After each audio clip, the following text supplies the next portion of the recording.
One of my most difficult situation when doing this evaluation is simultaneously wearing two hats. First hat being entertained, second hat being an evaluator.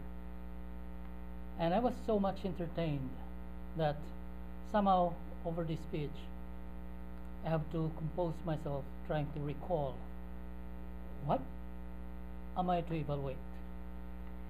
Let's go through the questions. What indicated to you that the audience was entertained?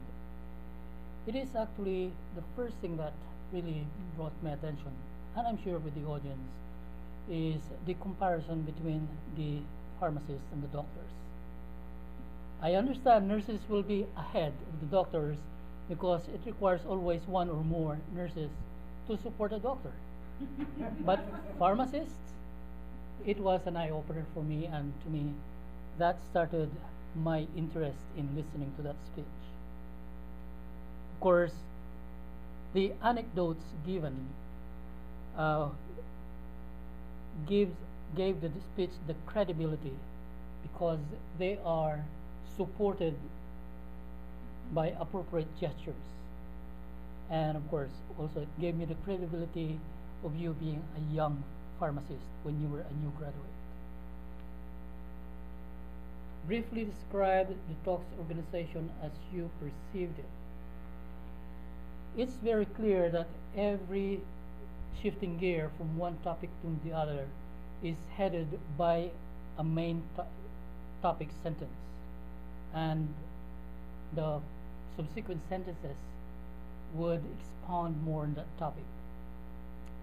And also it is this, I mentioned about shifting gear because every time you shift from one topic to the other, it is accentuated by a short pause, and that was good. How effectively did the speaker use vivid descriptions and anecdotes or stories? As I've said earlier, the anecdotes were supported by appropriate gestures. And what's more important, what's so emphatic to me, is the fact that your eye contact is all over the place, from left to right and vice versa. And that actually was more of trying to engage your audience to be active listeners. It was very good. How did the conclusion relate to the rest of the talk?